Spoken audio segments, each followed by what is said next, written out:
In 2017, at the Pennsylvania Mother Earth News Fair, I spoke with Stacy, Kara, Melinda, and Susie about the National Community Rights Network and the associated state organizations.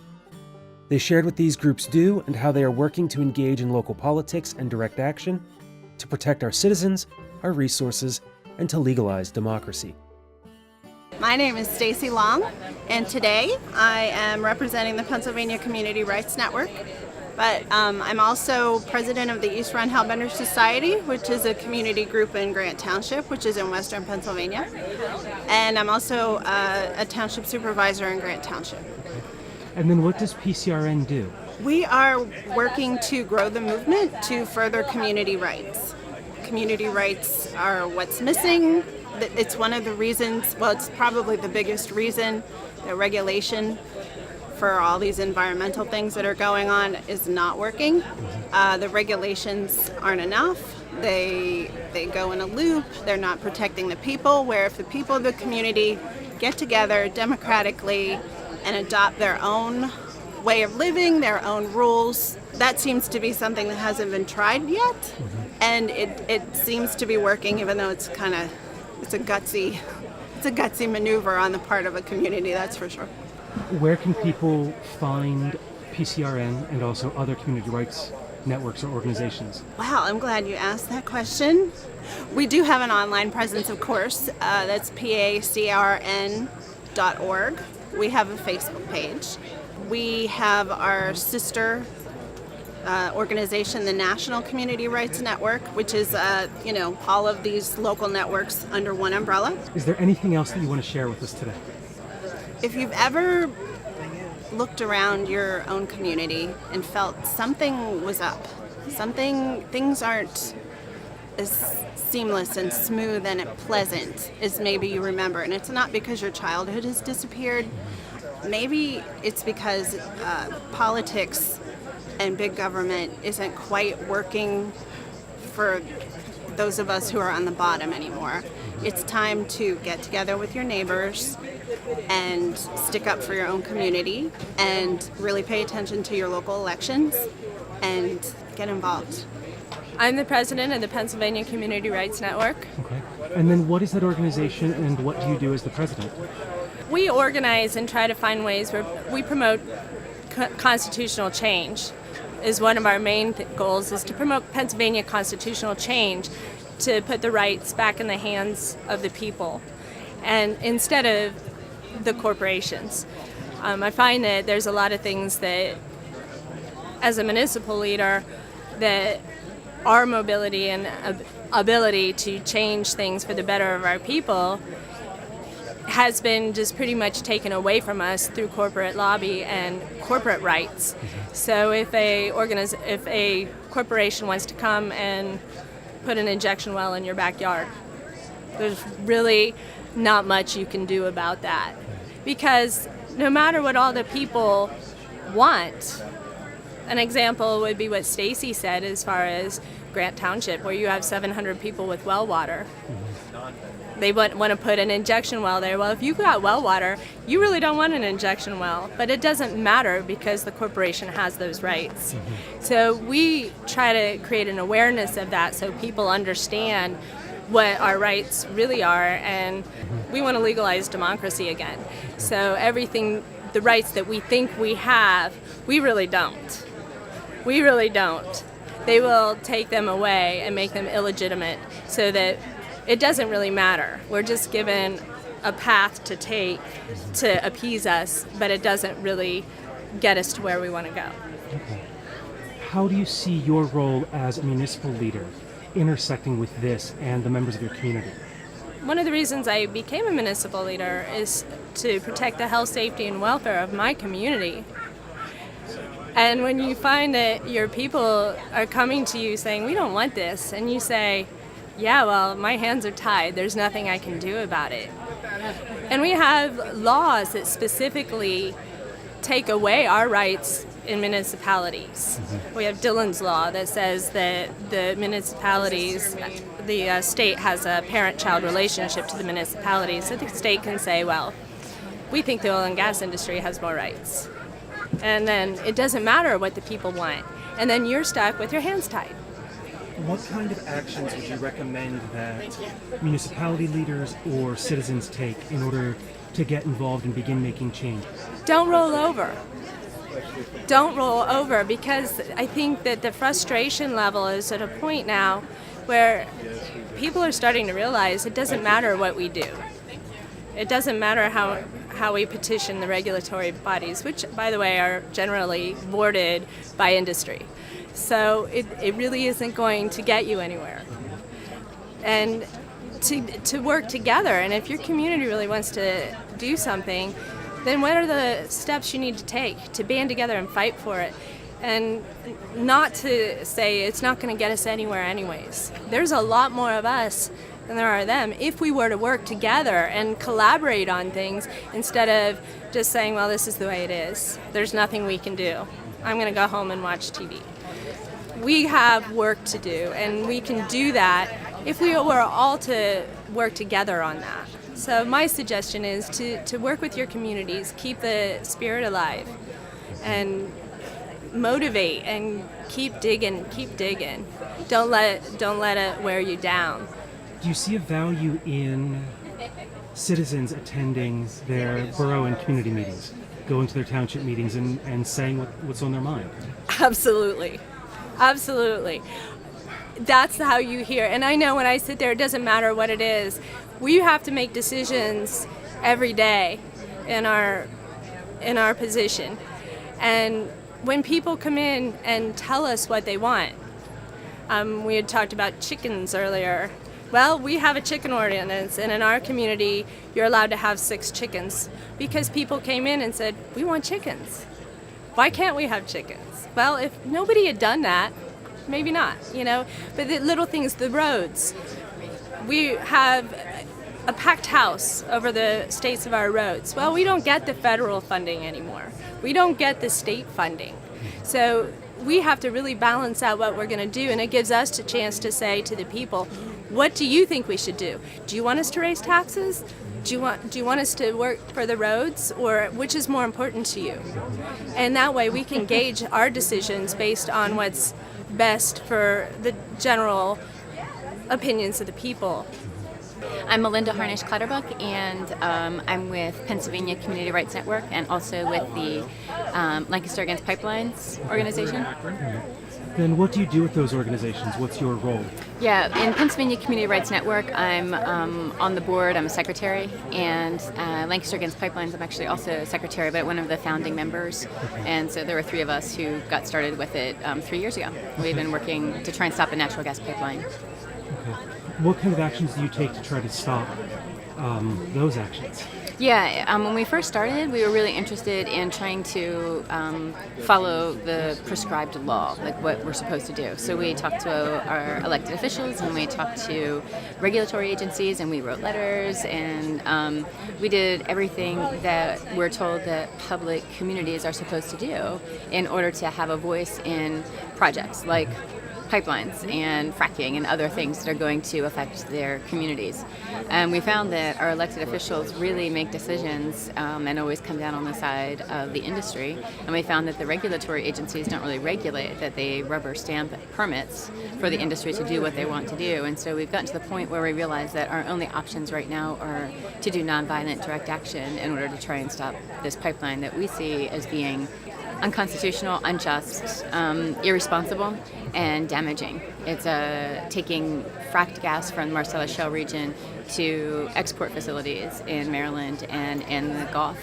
And some people's land is being taken through eminent domain, and we feel like that's a violation of rights. Okay. What is nonviolent direct action? Yeah, that's a good question, because our group has been doing a lot of training in helping people understand what we mean by that. If they want to do actions with us, what our expectations are, and we say no violence against other people, no injury to people, and no violence or injury to possessions.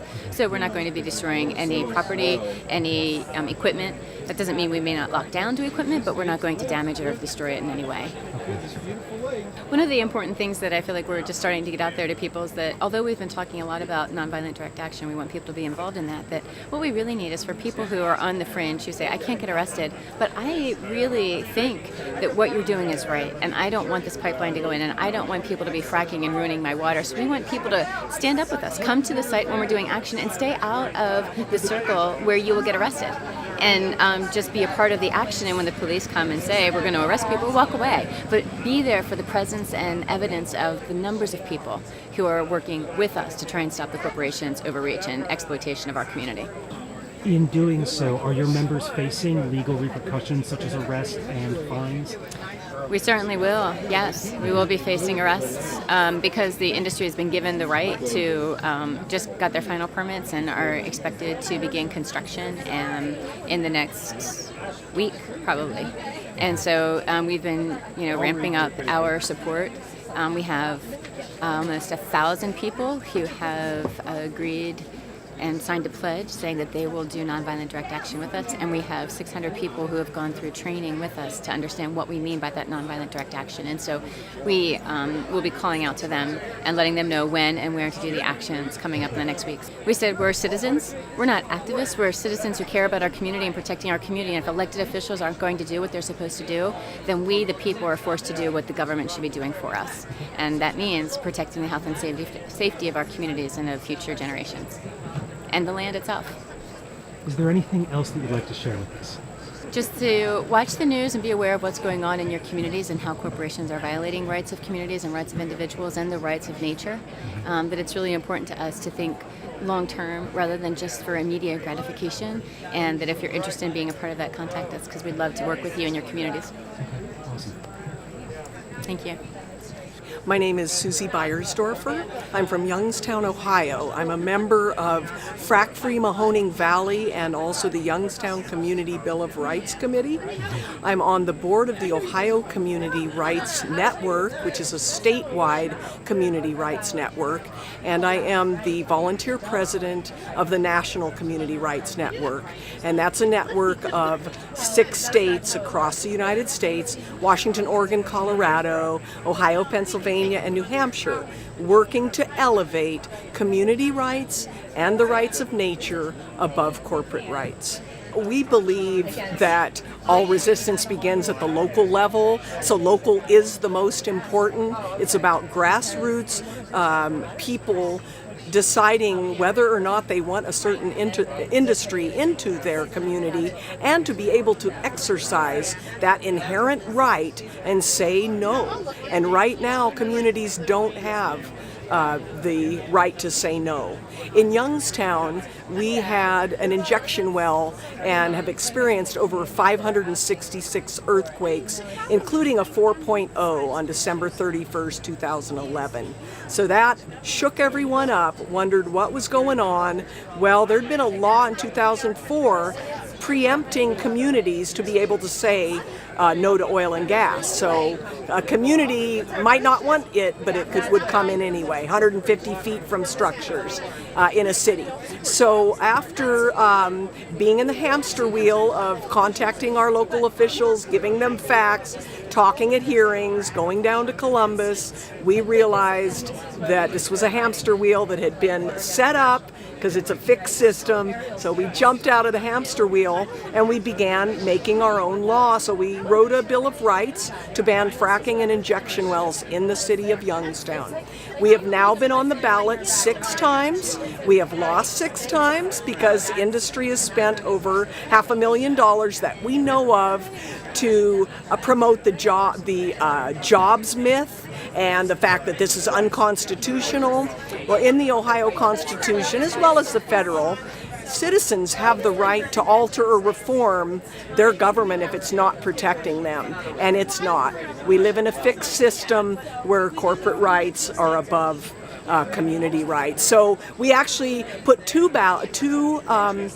citizen initiatives.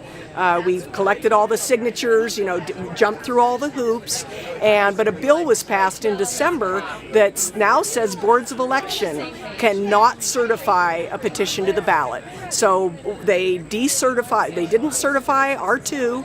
One is the drinking water protection, and the other one was to get the corporate money out of local elections. And so those are uncertified. We are now in the Ohio Supreme Court. The notary was notarizing our affidavits at the meeting because we didn't know if they were going to certify or not. And so we filed a writ of mandamus lawsuit the next day, which was a week ago Thursday.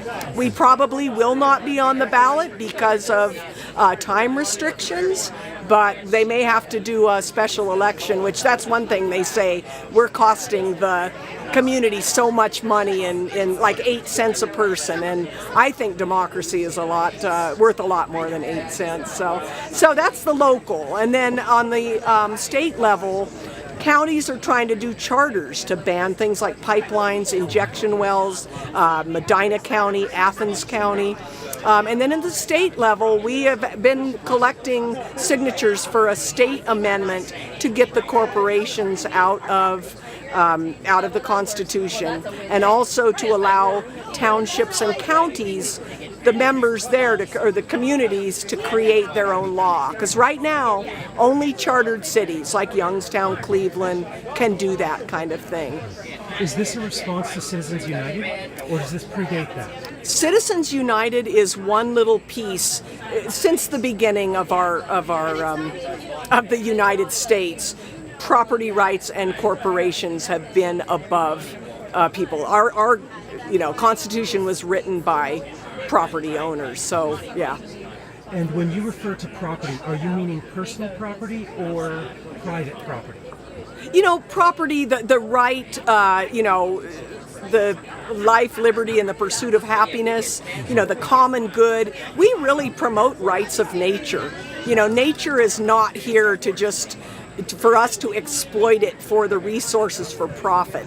That's the problem. A big problem is the waste generated, and that corporations really don't have to clean up their waste, and they write a lot of the laws that are regulating them. So this is it's a movement. We're not gonna change anything overnight, and we realize that. But what are some of the issues that you're currently working on that people might get involved in? And as you mentioned, fracking and injection wells, and I understand that it's to elevate community rights and community lawmaking. Are there any issues in particular that we're working on right now that might attract people in the organization? Yes, in Ohio, a Toledo group is working on it's called the LEBOR, the Lake Erie Bill of Rights. Lake Erie provides water to so many communities, and if it's, going to be poisoned and people can't drink it, so we feel that the Lake Erie needs to be saved. Now, there are different organizations gradually working on, preventing the algal blooms and that kind of thing, but we really need to, create something that says it's off limits, and something for the future. This isn't just about, we live here right now, but what's 50 years from now? I'm a geologist, and I believe that this area is a sweet spot for climate change, global warming. I use that word. We've seen the extreme storms, because of warm air picking up more moisture. But I think this area is a sweet spot.